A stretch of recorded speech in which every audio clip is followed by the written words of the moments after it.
ونؤمن به ونتوكل عليه ونعوذ بالله من شرور أنفسنا ومن سيئات أعمالنا من يهده الله فلا مضل له ومن يضلل فلا هادي له وأشهد أن لا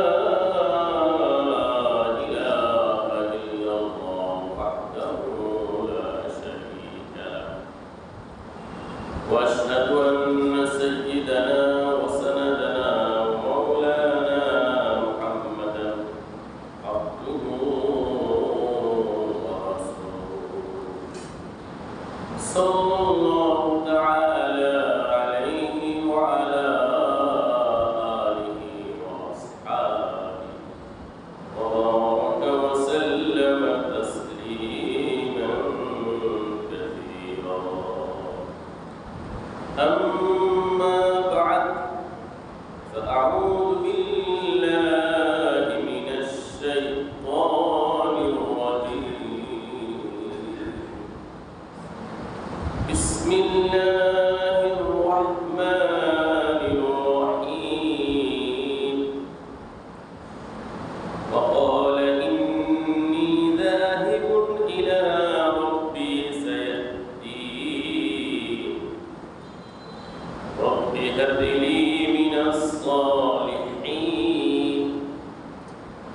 فبشرناه بغلام حليم فلما بلغ معه السعي قال يا بني إني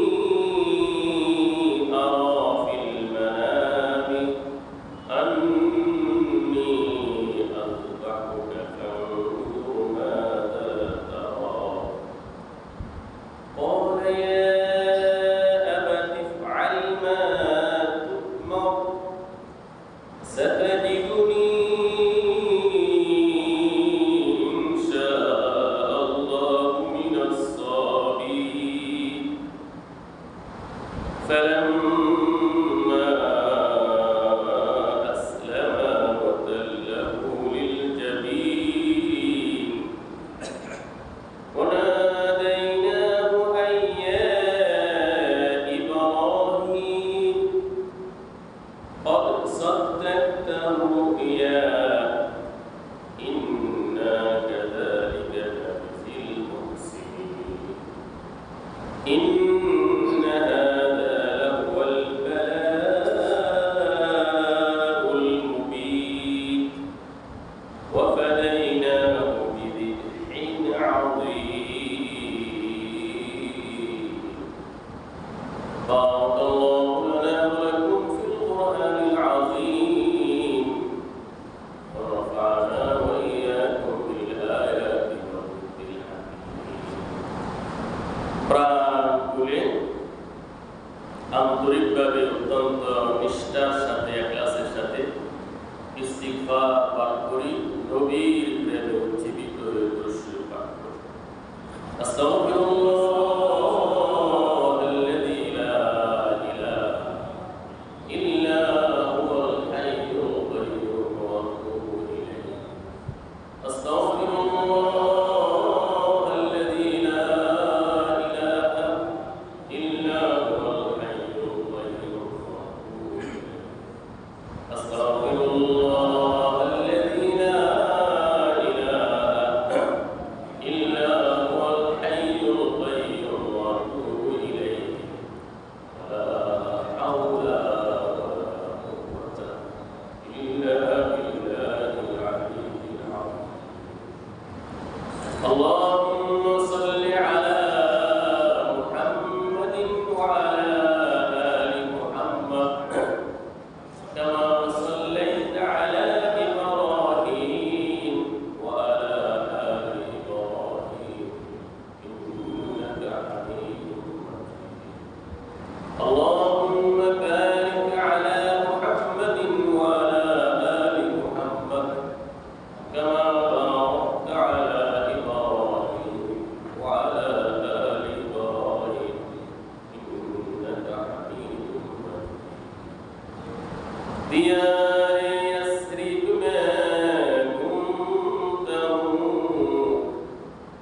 नबी की तहलील सुनता हूँ, शराबे इश्क़ नबी को पीता हूँ, मौजे मौजे से मैं झूमता हूँ।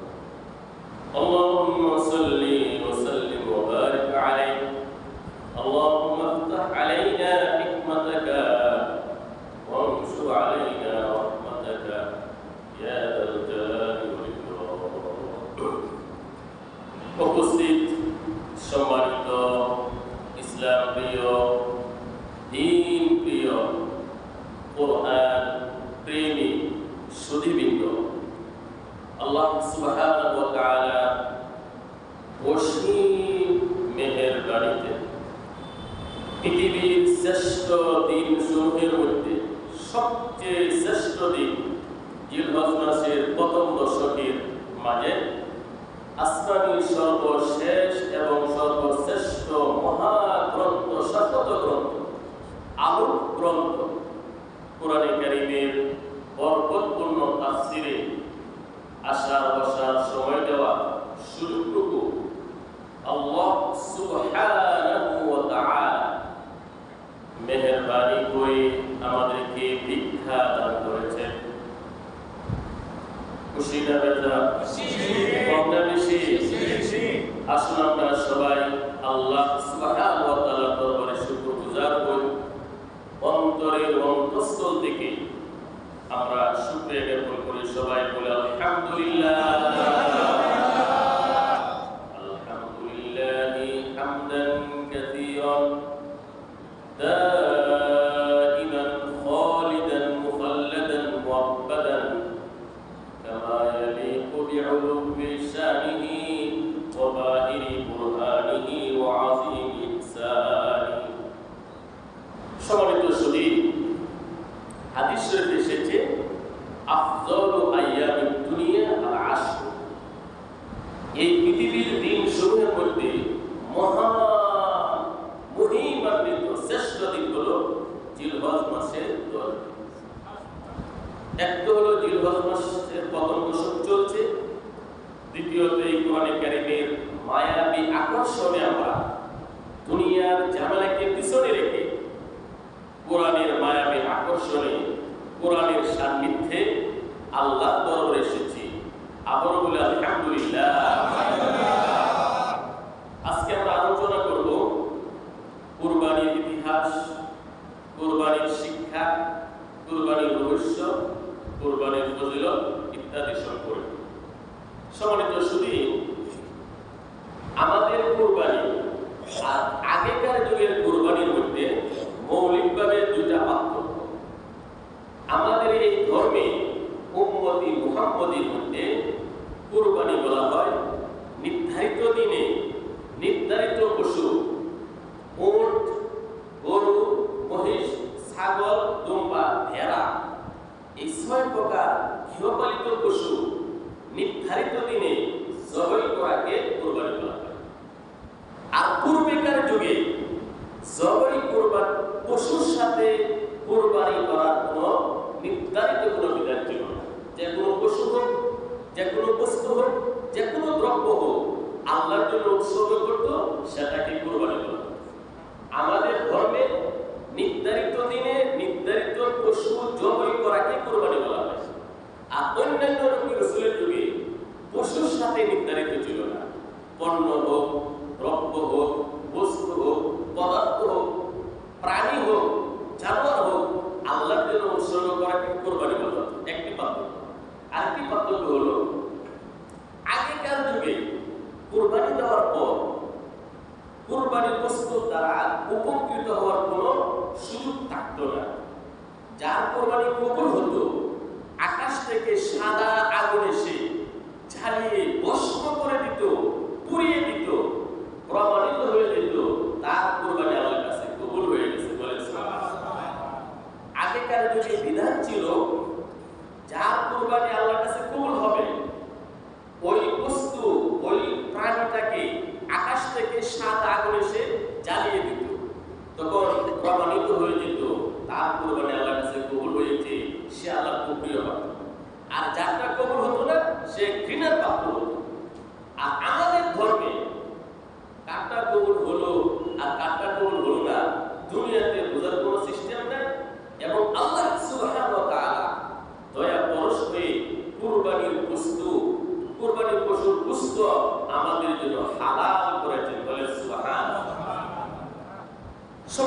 শুধু কুরবানি বাবা আদম আলাইহিস সালামের যুগ থেকে চলে আসছে। কুরবানির ইতিহাস, কুরবানির বিধান বাবা আদম আলাইহিস সালামের যুগ থেকে চলে আসছে। হযরত আদম আলাইহিস সালাম পৃথিবীতে আসার পর আদম আলাইহিস সালাম যখন পৃথিবীতে আসলেন, মা হাওয়া আলাইহিস সালামের সাথে সাক্ষাৎ হলো। আদম আলাইহিস সালাম তার নিজ হাতে 60 হাত লম্বা ছিলেন। আদম আলাইহিস সালাম কয় হাত লম্বা ছিলেন? যেহেতু মানুষ লম্বা, হাতও কি হবে? লম্বা হবে। বাবা আদম আলাইহিস সালাম তার নিজ হাতে 60 হাত লম্বা ছিলেন। যেহেতু আদম আলাইহিস সালাম 60 হাত লম্বা, আদম আলাইহিস সালামের অঙ্গ থেকে মা হাওয়া আলাইহিস সালামকে সৃষ্টি করা হয়েছে। আদম আলাইহিস সালামের স্ত্রী সহধর্মিণী অর্ধাঙ্গিনী, তিনিও তো সেম হবেন। কি বলেন আপনারা? বাবা আদম আলাইহিস সালাম যদি 60 হাত লম্বা হয় তার হাতে, মা হাওয়া আলাইহিস সালাম তার মতোই হবে। আল্লাহ রাব্বুল আলামিন বিধান করে দিলেন, মা হাওয়া আলাইহিস সালামের ঔরসে প্রতিবার দুটি করে যমজ সন্তান জন্ম নিত। একটি ছেলে, একটি মেয়ে, জোড়া জোড়া যমজ ভাই বোন। এভাবে আদম আলাইহিস সালাম 20 বারে 20টি ছেলে, হাওয়া আলাইহিস সালামের গর্ভে 20টি ছেলে 20টি মেয়ে জন্ম নিয়েছে। বলেন সুবহানাল্লাহ। সর্বপ্রথম ছেলের নাম হলো কাবিল। কাবিল সর্বপ্রথম ছেলে। আর কাবিলের সাথে যে বোন জন্ম নিয়েছে তার নাম ছিল আকলিমা। 2 বছর পরে জন্ম নিল হাবিল। হাবিলের সাথে যে বোন জন্ম নিয়েছে তার নাম ছিল লাবুদা। সর্বশেষ ছেলের নাম ছিল উম্মুল মুগিস, আর মেয়ের নাম ছিল উম্মুল গুগিস। হযরত আব্দুল্লাহ ইবনে আব্বাস রাদিয়াল্লাহু তাআলা বর্ণনা অনুযায়ী বাবা আদম আলাইহিস সালামের জীবন দশায় সন্তান সন্ততি নাতি পুতির সংখ্যা 40,000 পর্যন্ত গিয়ে পৌঁছেছিল। আদম আলাইহিস সালামের জীবন দশায় সন্তানাদি কি পর্যন্ত পৌঁছেছিল? 40,000 পর্যন্ত। আদম আলাইহিস সালামের ছেলে মেয়ে যখন যুবক যুবতী হয়ে গেল, বিয়ের বয়সে পৌঁছল, আল্লাহ সুবহানাহু ওয়া তাআলা আদেশ করলেন, হে আদম, যমজ বোন ব্যতীত তোমার সন্তান যে কোনো বোনকে বিয়ে করতে পারে। যমজ বোন ব্যতীত, যে ভাইয়ের সাথে যে বোন জন্ম নিয়েছে তাকে ব্যতীত যে কোনো বোনকে বিয়ে করতে পারবে। এই বিধান অনুযায়ী হযরত আদম আলাইহিস সালাম বড় ছেলে কাবিল তাকে বললেন, হে কাবিল, কাবিল ছিল স্বৈরাচারী, কাফের, হিংসুক, দাম্ভিক, অহংকারী, জালেম ছিল এবং পাপাত্তা বেদাত্তা ছিল কাবিল। বড় ছিল। কাবিলকে আদম আলাইহিস সালাম বললেন, হে কাবিল, তুমি হাবিলের সাথে যে বোন জন্ম নিয়েছে লাবুদা তাকে বিয়ে করো। আর হাবিলকে বললেন, হে হাবিল, কাবিলের সাথে যে বোন জন্ম নিয়েছে আকলিমা তাকে বিয়ে করো। কিন্তু বড় ছেলে কাবিল সে বলল, আমি মানি না, মানব না। কারণ হাবিলের সাথে যে বোন নিয়ে জন্ম নিয়েছে লাবুদা একটু কুৎসিত, একটু বিশ্রী, একটু খাটো। আর কাবিলের সাথে যে বোন জন্ম নিয়েছে আকলিমা বিশ্ব সুন্দর। এখন বড় ছেলে কাবিল বলে, আমার সাথে যে বোন জন্ম নিয়েছে সে তো সুন্দরী, আমি তাকে বিয়ে করব। হাবিলের সাথে যে বোন জন্ম নিয়েছে লাবুদা বিশ্রী, কালো, আমি তাকে কেন বিয়ে করবো? আমি মানি না, মানব না। আদম আলাইহিস সালাম বললেন, না, আল্লাহর বিধান, যমজ বোনকে বিয়ে করা যাবে না, তোমার মানতে হবে। তো মানি না। তখন আদম আলাইহিস সালাম বললেন, শুনো, তাহলে তোমরা উভয়ে, হে কাবিল, হে হাবিল, তোমরা উভয়ে কুরবানি করো। বলেন সুবহানাল্লাহ। এই যে কুরবানির ইতিহাস হলো, উভয়ে কি করো? কুরবানি করো। সম্মানিত সুধী, কাবিল সে ছিল কাফের, জালেম, সে ছিল স্বৈরাচারী, একজন কৃষক ছিল। কিছু পোষা গান্দা পোকামাকড়ে ধরেছে, এমন কিছু শস্য দ্বারা যজ্ঞ একটা মাঠে রেখে দিল। উদ্দেশ্য হলো কুরবানি কবুল হোক বা না হোক, আমি আকলিমাকে বিয়ে করব। আর দ্বিতীয় ছিল হাবিল, ছিল পরহেজগার, মুত্তাকি এবং ঈমানদার ব্যক্তি। হৃষ্ট পুষ্ট একটি নিখুঁত দুম্বা একটা পাহাড়ে রাখবো আল্লাহর জন্য কুরবানি। আল্লাহ সুবহানাহু ওয়া তাআলার পক্ষ থেকে সাদা আগুন এসে হাবিলের দুম্বা হৃষ্টপুষ্ট দুম্বাকে জ্বালিয়ে ভস্ম করে দিল।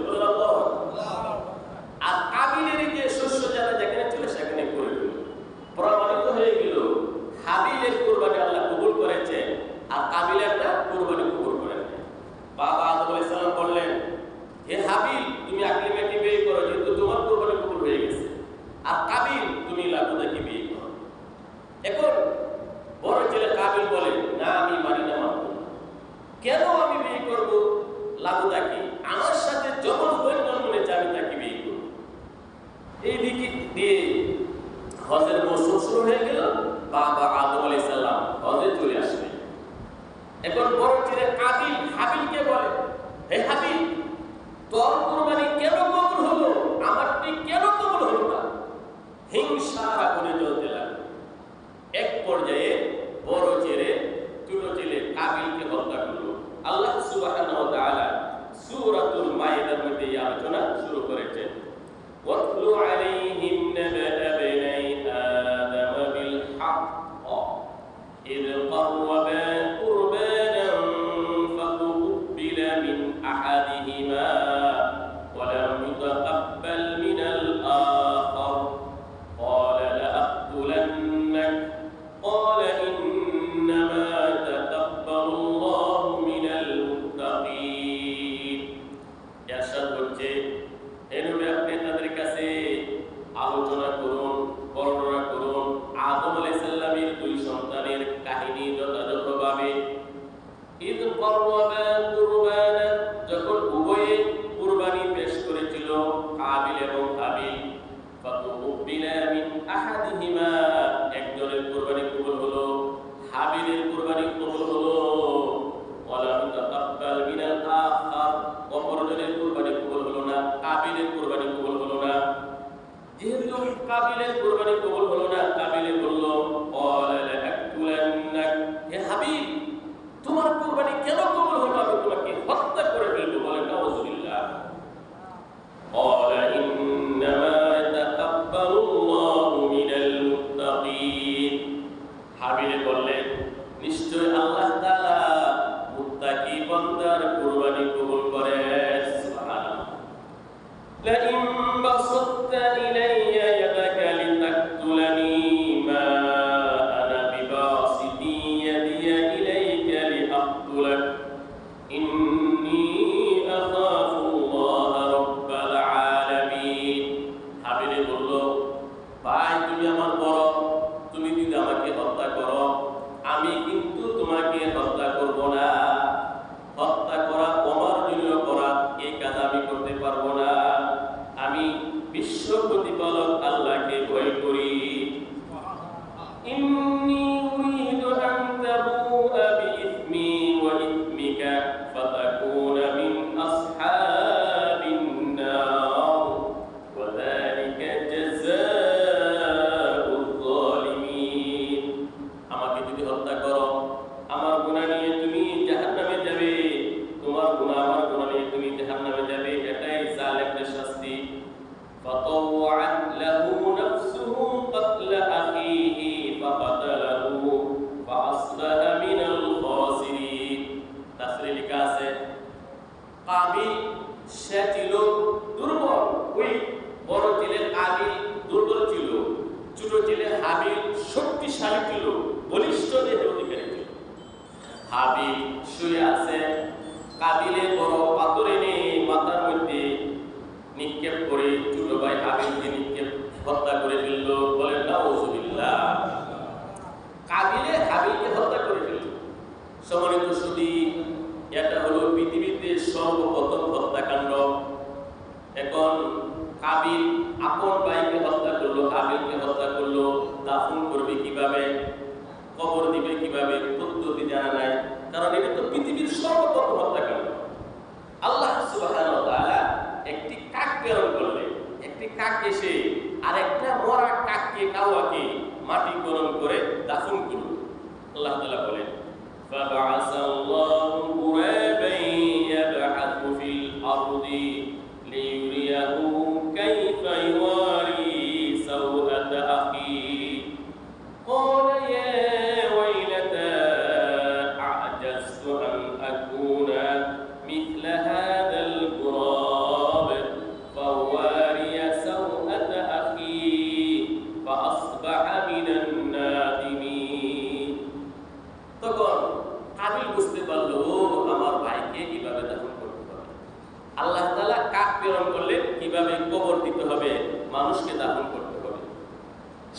শুধু আলোচিত এই আয়াতগুলোর মধ্যে আল্লাহ সুবহানাহু ওয়া তাআলা বাবা আদম আলাইহিস সালামের ছেলে কাবিল এবং হাবিলের কুরবানির কথা আলোচনা করেছেন।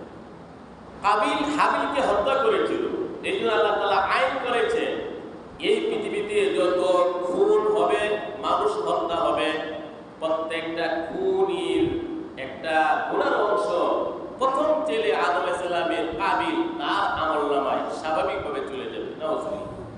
আল্লাহ বিধান করেছেন একজন মানুষকে হত্যা করলে সারা পৃথিবীর মানুষকে হত্যা করার পাপে সে পাপী। আর কেউ যদি কাউকে হত্যা না করে, সারা পৃথিবীর মানুষকে হত্যা না করলে যে সব এই সব আল্লাহ তাআলা তাকে দান করবেন। সুবহানাল্লাহ। তো আমরা এখন জানতে পারলাম যে কুরবানি আদম আলাইহিস সালামের যুগে ছিল। কার যুগে ছিল? আদম আলাইহিস সালামের যুগে ছিল। তো আদম আলাইহিস সালামের যুগ থেকে কুরবানি আস্তে আস্তে আস্তে আস্তে ইব্রাহিম আলাইহিস সালামের যুগে চলে আসে। ইব্রাহিম আলাইহিস সালাম তিনি আল্লাহ তাআলার প্রিয় পাত্র ছিলেন। আল্লাহ সুবহানাহু ওয়া তাআলা ইব্রাহিম আলাইহিস সালামকে বিভিন্ন ভাবে পরীক্ষা করেছেন। وَإِذِ ابْتَلَى إِبْرَاهِيمَ رَبُّهُ بِكَلِمَاتٍ فَأَتَمَّهُنَّ। আল্লাহ তাআলা সূরা বাকারাতে বলেছেন বিভিন্ন ভাবে ইব্রাহিম আলাইহিস সালামকে আল্লাহ তাআলা পরীক্ষা করেছেন। ইব্রাহিম আলাইহিস সালামকে বাদশা নমরুদের বিশাল অগ্নিকুণ্ডে আল্লাহ তাআলা নিক্ষেপ করেছেন। ইব্রাহিম আলাইহিস সালামের পুত্র যখন ইসমাঈল বড় হলো, কুরবানির আদেশ দিয়েছেন, যার সামনে আসছে। এই বিভিন্ন পরীক্ষায় উত্তীর্ণ হওয়ার পর আল্লাহ সুবহানাহু ওয়া তাআলা ইব্রাহিম আলাইহিস সালামকে বন্ধু হিসেবে গ্রহণ করলেন। বলে সুবহানাল্লাহ। ওয়াত্তাখাযাল্লাহু ইব্রাহিমা খলিলা। আল্লাহ সুবহানাহু ওয়া তাআলা ইব্রাহিমকে বন্ধু হিসেবে গ্রহণ করলেন। আমরা কি কেউ বলতে পারবো যে আল্লাহ আমার বন্ধু? কে পারবে? বরং আল্লাহ বলতেছেন আমি আল্লাহর বন্ধু হলো ইব্রাহিম। আর ইব্রাহিম আলাইহিস সালাম বলতেন আমার বন্ধু হলো আল্লাহ সুবহানাহু। কঠিন কঠিন পরীক্ষা দেওয়ার পরে আল্লাহ তাআলা ইব্রাহিম আলাইহিস সালামকে বন্ধু হিসেবে গ্রহণ করেছেন। সম্মানিত সুধী, ইব্রাহিম আলাইহিস সালাম যখন বাদশা নমরুদের বিশাল অগ্নিকুণ্ড থেকে সহি সালামতে বের হয়ে আসলেন, ইব্রাহিম আলাইহিস সালামের তখন একমাত্র স্ত্রী ছিল, সহধর্মিণী ছিল বিবি সারা। সারা ছিল ইব্রাহিম আলাইহিস সালামের পত্নী, স্ত্রী। ইব্রাহিম আলাইহিস সালামের স্ত্রী বিবি সারা তিনি ছিলেন বিশ্ব সুন্দরী। তিনি কি ছিলেন? বিশ্ব সুন্দরী। ইব্রাহিম আলাইহিস সালাম ইরাকের বাবেল শহর থেকে ইচ্ছা করলেন স্ত্রীকে নিয়ে পবিত্র ভূমি শামে চলে যাবেন। ইব্রাহিম আলাইহিস সালাম তার একমাত্র সহধর্মিণী পত্নী বিবি সারা বিশ্ব সুন্দরী তাকে নিয়ে ইরাকের বাবেল শহর থেকে রওনা দিলেন, শামে চলে যাবেন। মধ্যে পড়ল মিশর। তৎকালীন যুগে মিশরের বাদশার নাম ছিল সাদেব বিন সাদেব। মতন্তরে সাদেব বিন সাদেব। তার চরিত্র ছিল খারাপ, দর্শন করা এটা ছিল তার একটা খারাপ স্বভাব। ইব্রাহিম আলাইহিস সালামের সহধর্মিণী সারা বিশ্ব সুন্দরী। ইব্রাহিম আলাইহিস সালাম যখন বিবি সারাকে নিয়ে মিশরের পয়েন্টে পৌঁছলেন, বাদশা সাদেব বিন সাদেবের জনগণ লোকেরা চিন্তাই করে বিবি সারাকে ইব্রাহিম আলাইহিস সালামের হাত থেকে নিয়ে গেল।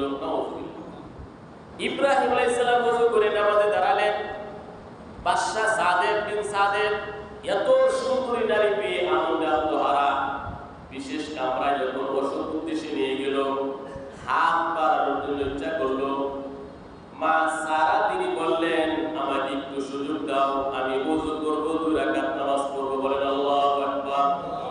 বুখারী শরীফের হাদিসে আসছে বিবি সারা তিনি ওযু করলেন, 2 রাকাত নামাজ পড়লেন, আল্লাহর কাছে হাত তুলে বললেন রব্বুল আলামিন, আমি তোমার প্রিয় হাবিব বন্ধু ইব্রাহিমের স্ত্রী, আমার সতীত্বকে আমি হেফাজত করেছি, আজকে এই কাফের থেকে তুমি আমাকে হেফাজত করো।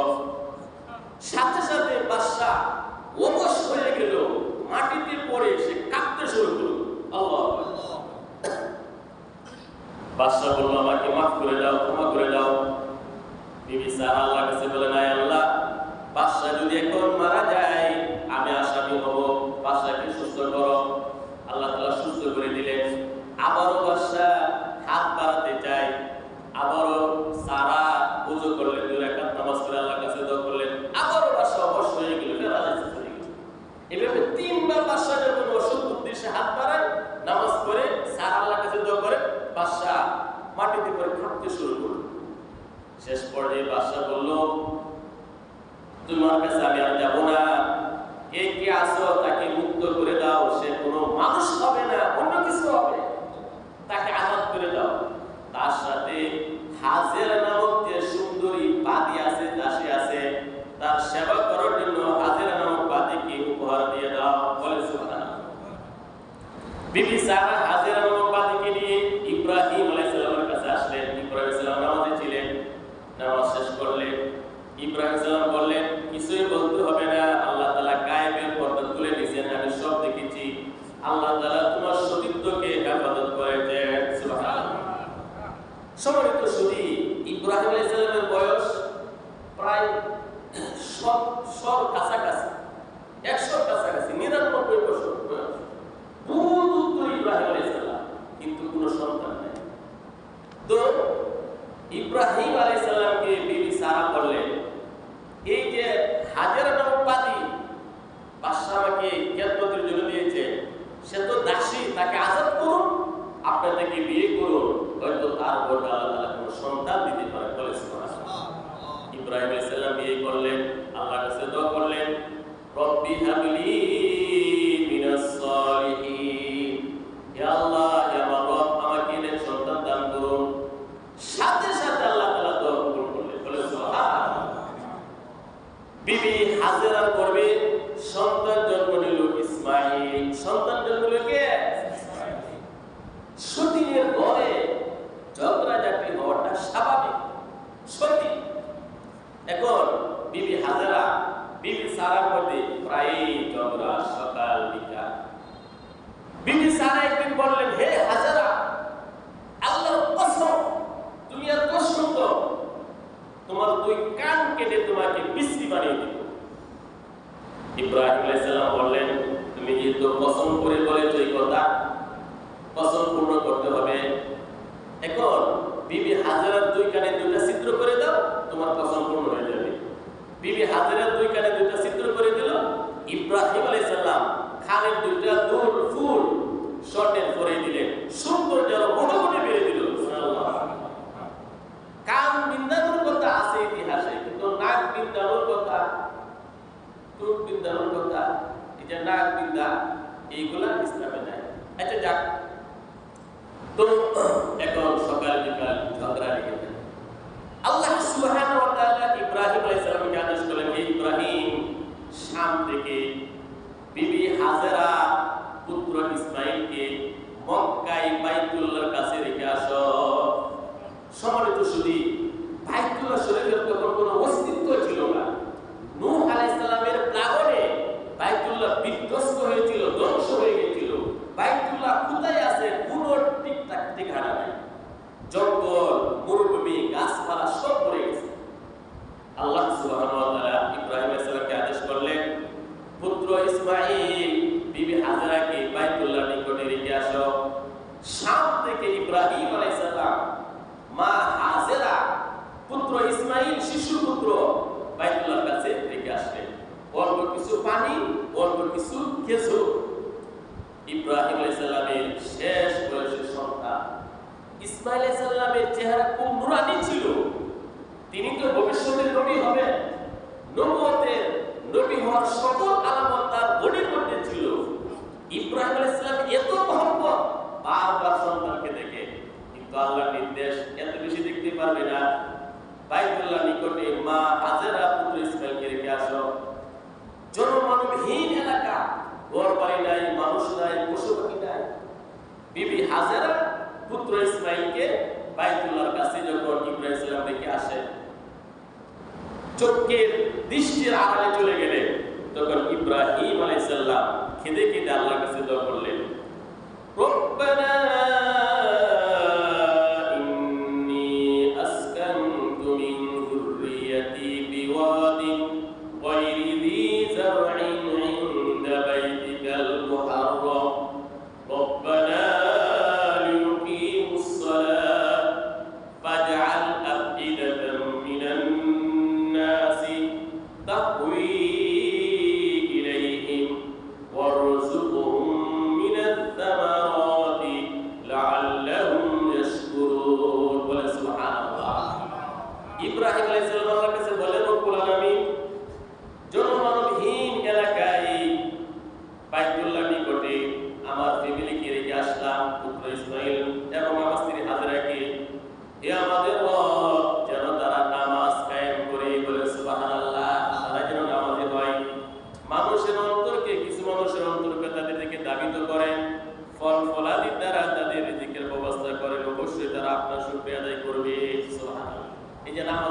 ইব্রাহিম আলাইহিস সালাম চলে আসলেন, অল্প কিছু পানি, অল্প কিছু খেজুর, খেজুরও শেষ হয়ে গেল, পানিও শেষ হয়ে গেল।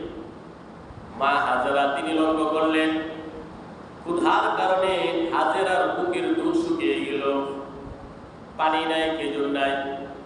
পুত্র ইসমাইলের জিহ্বা শুকিয়ে যাচ্ছে পানির জন্য। পানির ব্যবস্থা করার জন্য বিবি হাজেরা সাফা পাহাড়ে দৌড় দিলেন, সাফা থেকে আবার মারওয়া পাহাড়ে দৌড় দিলেন, আবার সাফাতে আসলেন, আবার মারওয়াতে আসলেন। এভাবে পানির সন্ধানে ছটফট করে বিবি হাজেরা সাফা মারওয়া সাই করলেন 7 বার। ভবিষ্যৎ নবীকে বাঁচানোর জন্য বিবি হাজেরা যে সাফা মারওয়া সাই করলেন দৌড়াদৌড়ি, আল্লাহর কাছে এত ভালো লেগেছে, এই স্মৃতিটাকে ধরে রাখার জন্য হাজী সাহেবদের জন্য জরুরি বিধান করে দিলেন। সুবহানাল্লাহ। গায়েব থেকে একটা আওয়াজ আসলো, তোমার সন্তান ধ্বংস হবে না, এই সন্তান এবং এই সন্তানের পিতাই বাইতুল্লাহ পুনর্নির্মাণ করবে। বিবি হাজেরা যখন সন্তানের কাছে আসলেন, এসে দেখেন ইসমাইল আলাইহিস সালামের পায়ের আঘাতে মরুভূমি থেকে পানি বের হতে শুরু করলো। পানি বের হচ্ছে, তখন মা সারা তিনি বললেন জম জম জম জম তাম তাম, এবং বালু দিয়ে বেড়া দিলেন। মা হাজেরা যদি সেদিন ওই জমজম কূপকে বেড়া না দিতে, সারা পৃথিবী পানিতে সয়লাব হয়ে যেত। জমজম কূপের আবিষ্কার হয়ে গেল, বলে সুবহানাল্লাহ। তো ইব্রাহিম আলাইহিস সালাম এখন মাঝে মাঝে শাম থেকে পুত্র ইসমাইল স্ত্রী হাজেরাকে দেখার জন্য আসে। সম্মানিত সুধী, ইসমাইল আলাইহিস সালামের বয়স যখন 12-13, পিতার সাথে চলাফেরা করতে পারেন। একদিন আল্লাহ সুবহানাহু ওয়া তাআলা স্বপ্নে দেখালেন, ইব্রাহিম পুত্র ইসমাইলকে জবাই করো। আল্লাহ। প্রথম দিন স্বপ্ন দেখলেন, দ্বিতীয় দিন স্বপ্ন দেখলেন, তৃতীয় দিন স্বপ্ন দেখলেন। আল্লাহ তাআলা বলেন, فَلَمَّا بَلَغَ مَعَهُ السَّعْيَ قَالَ يَا بُنَيَّ إِنِّي أَرَى فِي الْمَنَامِ أَنِّي أَذْبَحُكَ فَانظُرْ مَاذَا تَرَى। অতঃপর ইসমাঈল যখন চলাফেরার বয়সে উপনীত হলো, পিতার সাথে চলাফেরা করতে পারে, ইব্রাহিম আলাইহিস সালাম বললেন, হে আমার কলিজার টুকরা ইসমাঈল, আমি স্বপ্নে দেখছি তোমাকে আমি জবাই করতেছি, তোমার কি মতামত? ইব্রাহিম আলাইহিস সালামের উদ্দেশ্য, ইব্রাহিম আলাইহিস সালাম পুত্র ইসমাঈলকে মিনা প্রান্তরে তুলে নিয়ে গেলেন, মিনা পাহাড় পর্বতের কাছে। সেখানে গিয়ে ইব্রাহিম আলাইহিস সালাম বললেন, আল্লাহর নির্দেশ, পুত্র ইসমাঈল আমি তোমাকে জবাই করব, আল্লাহ আমাকে আদেশ করেছেন, তোমার কি মতামত? উদ্দেশ্য হলো ছেলে যদি রাজি না হয় জোর করে আমি জবাই করব, কারণ আল্লাহর নির্দেশ। ছেলে তো হলেন ইব্রাহিম আলাইহিস সালামের বাপ, যেমন ছেলে এমন। সাথে সাথে ছেলে বলল, আব্বা, আল্লাহর যে আদেশ আপনি অবশ্যই পালন করুন, ইনশাআল্লাহ আমাকে ধৈর্যশীলের মধ্যে পাবেন। সুবহানাল্লাহ। পুত্র ইসমাঈল বলল, قال يا أبت افعل ما تؤمر। আব্বা জান, আল্লাহ যে আদেশ আপনাকে করেছেন আপনি তা বাস্তবায়ন করুন। সাতাজিদুনি ইনশাআল্লাহু মিনাস সাবিরিন। ইনশাআল্লাহ আপনি আমাকে অবশ্যই ধৈর্যশীলদের মধ্যে পাবেন। সুবহানাল্লাহ। ইনশাআল্লাহ বললে, ইনশাআল্লাহ বললে আল্লাহর পক্ষ থেকে বিশেষ সাহায্য আসে। সম্মানিত সুধী, নবী করিম সাল্লাল্লাহু আলাইহি ওয়াসাল্লামকে মক্কার কাফেররা একটা প্রশ্ন করল। তখন আল্লাহ নবী বললেন, আগামীকাল বলবো, ইনশাআল্লাহ বললেন না। আল্লাহ তাআলা 2 সপ্তাহ পর্যন্ত ওহী বন্ধ রাখলেন। পরে আল্লাহ তাআলা নাযিল করলেন, ওয়ালা তাকুলান্না লিশাইইন ইন্নী ফাইলুন যালিকা গাদা ইল্লা আইয়াশা আল্লাহ। হে নবী, ইনশাআল্লাহ না বলে আগামীকাল বলবো, আগামীকাল করব, দিব, এমন কিছুই বলবেন না। অবশ্যই কি বলতে হবে? ইনশাআল্লাহ বলতে হবে। ইনশাআল্লাহ বললে আল্লাহর পক্ষ থেকে সাহায্য আসে। সম্মানিত সুধী, ইসমাঈল আলাইহিস সালাম বললেন, সাতাজিদুনি ইনশাআল্লাহু মিনাস সাবিরিন। ইনশাআল্লাহ, আল্লাহ চাহে তো আমাকে ধৈর্যশীলদের মধ্যে পাবেন। ইব্রাহিম আলাইহিস সালাম ছুরিকে দাঁড়ালেন, পুত্র ইসমাঈলের দুই হাত বাঁধলেন, দুই পা বাঁধলেন, ইব্রাহিম আলাইহিস সালামের চক্ষু বেঁধে ফেললেন। কারণ সন্তানের মহব্বতে হয়তো আল্লাহর হুকুম পালন করতে বাধাগ্রস্ত হবে। এক পর্যায়ে ইব্রাহিম আলাইহিস সালাম পুত্র ইসমাঈলকে কাঁধ করে মাটিতে শুইয়ে দিলেন এবং বারবার গলার মধ্যে ছুরি চালাইতে লাগলেন। বলেন আল্লাহু আকবার।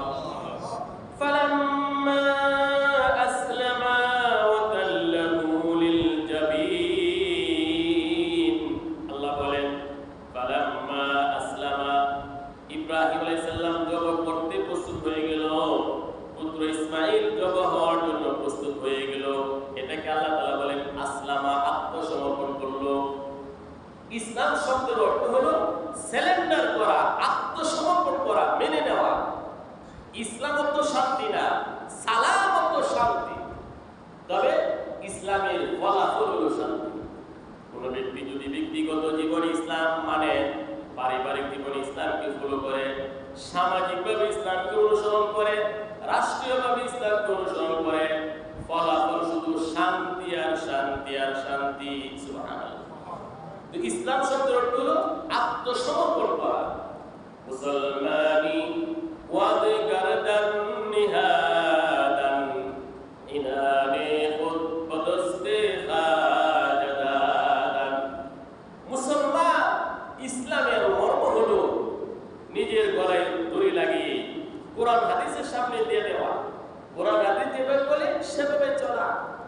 আমার মতে কোনো মত না, আমার কথায় কোনো কথা না, কোরআন হাদিস যেভাবে বলে সেভাবে চলা, এর নাম হলো ইসলাম।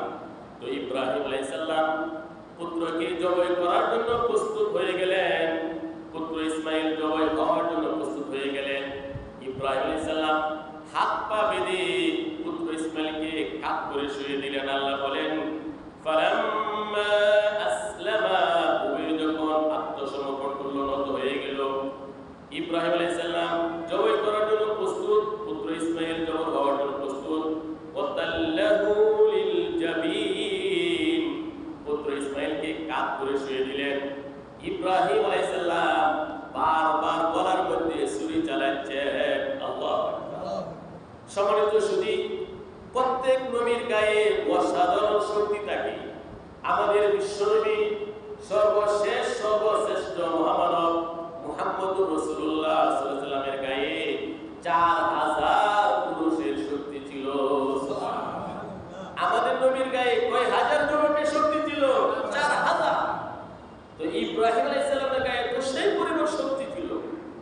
ছুরিকে বারবার ধারালেন, পুত্র ইসমাঈলের গলার মধ্যে বারবার ছুরি চালাচ্ছেন, গলা কাটে না। ইব্রাহিম আলাইহিস সালাম রাগ করে ছুরিকে নিক্ষেপ করে ফেলে দিলেন, একটা পাথরের উপর পড়লো, পাথরটা কেটে গেল। আল্লাহ। ইব্রাহিম আলাইহিস সালাম পাথরকে বললেন, হে পাথর, হে ছুরি, বারবার আমি গলার মধ্যে ইসমাঈলের গলায় চালালাম, গলা কাটলে না, আর পাথর কেটে গেল, ছুরির জবান খুলে গেল। আল্লাহ। ছুরি বলে, ইব্রাহিম, আপনি আমাকে একবার আদেশ করেছেন গলা কাটার জন্য, আল্লাহ আমাকে 70 বার নিষেধ করেছেন ইসমাঈলের গলায় যেন আমি না কাটি। আল্লাহ। তো ইব্রাহিম আলাইহিস সালাম বারবার গলাতে ছুরি চালাইতেছে। আল্লাহ তাআলা বলেন, ওয়ানাদাইনাহু আইয়া ইব্রাহিম। আল্লাহ বলেন, আমি ডাক দিয়ে বললাম, হে ইব্রাহিম, হে ইব্রাহিম, কাদ সাদ্দাকতার রুয়া, তুমি স্বপ্নকে সত্যে পরিণত করেছ, তুমি স্বপ্নকে সত্যে পরিণত করেছ। ইন্না কাযালিকা নাজজিল মুহসিনিন, এমন ভাবে আমি সৎ কর্মশীলদেরকে, বিশেষ ব্যক্তিদেরকে পুরস্কার দিয়ে থাকি। ইন্না হাযা লাহুয়াল বালাউল মুবিন, নিশ্চয় এটি সুস্পষ্ট একটা পরীক্ষা। ওয়া ফাদাইনাহু বিযিবহিন আযীম, তার পরিবর্তে মহান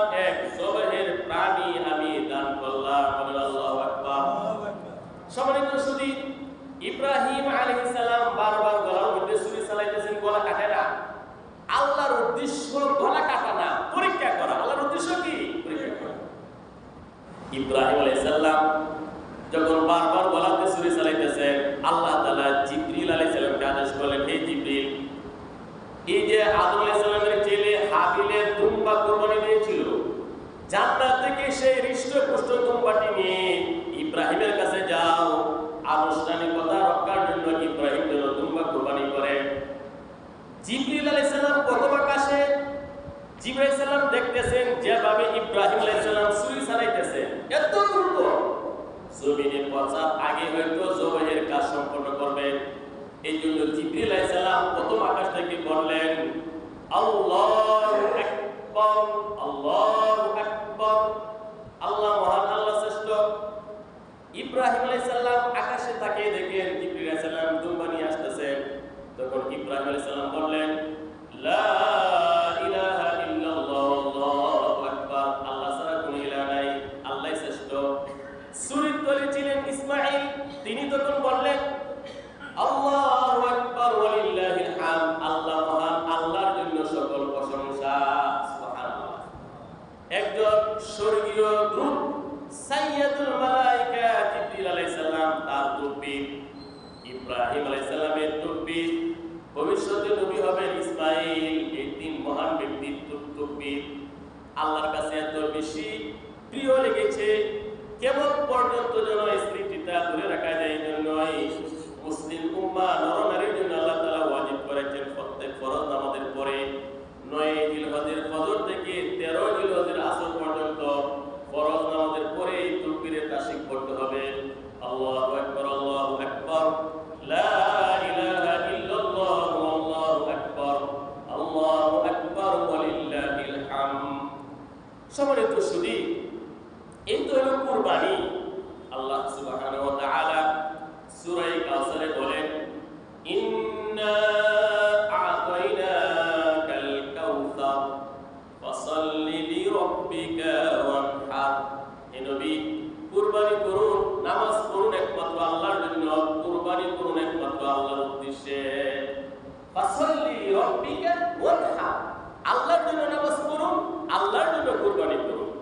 আল্লাহ তাআলা বলেন, কুল ইন্না সলাতি ওয়া নুসুকি ওয়া মাহইয়ায়া ওয়া মামাতি লিল্লাহি রাব্বিল আলামিন।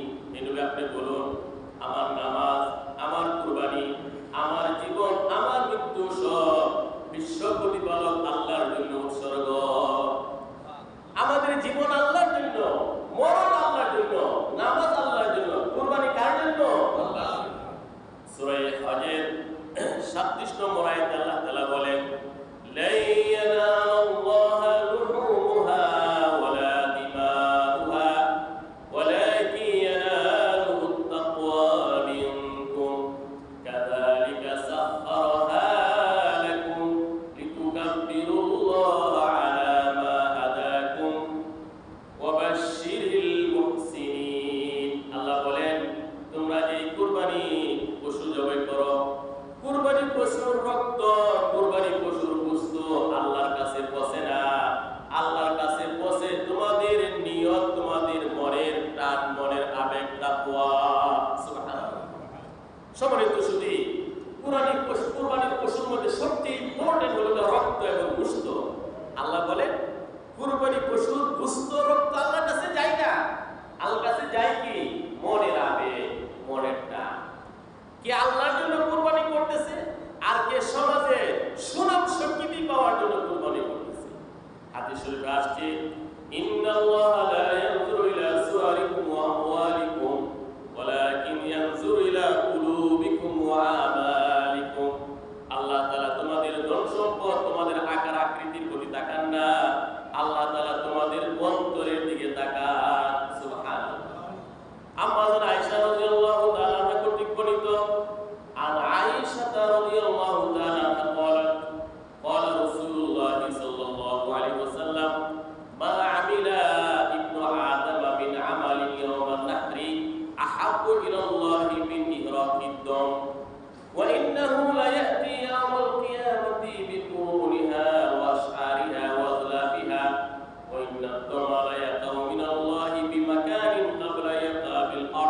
ফাতিবু বিহা নাফসা।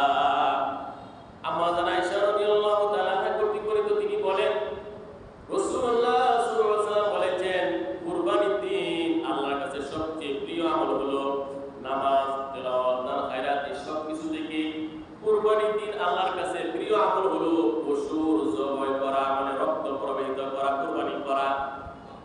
আল্লাহ নবী বলেন, কুরবানির পশুর পরিত্যক্ত বিষয় খুর, লোম এবং শিং, এইগুলা নিয়ে হাসরের মাঠে উঠবে। কুরবানির পশুর লোমগুলো ফেলে দেয়, খুরগুলো ফেলে দেয়, শিং ফেলে দেয়। আল্লাহ নবী বলেন, এই যে লোম, শিং, খুর, এইগুলা নিয়ে হাসরের মাঠে উঠবে এবং এর পুরস্কার দেওয়া হবে। আল্লাহ নবী বলেন, কুরবানির পশুর রক্ত মাটিতে পড়ার আগে আল্লাহর কাছে কবুল হয়ে যায়। এজন্যই সন্তুষ্ট চিত্তে তোমরা আল্লাহর জন্য কুরবানি করো।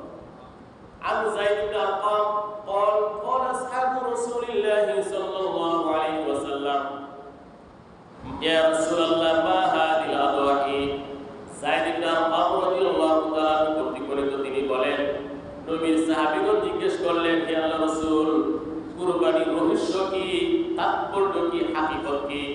আল্লাহ নবী বললেন, সুন্নাতু আবিকুম ইব্রাহিম আলাইহিস সালাম।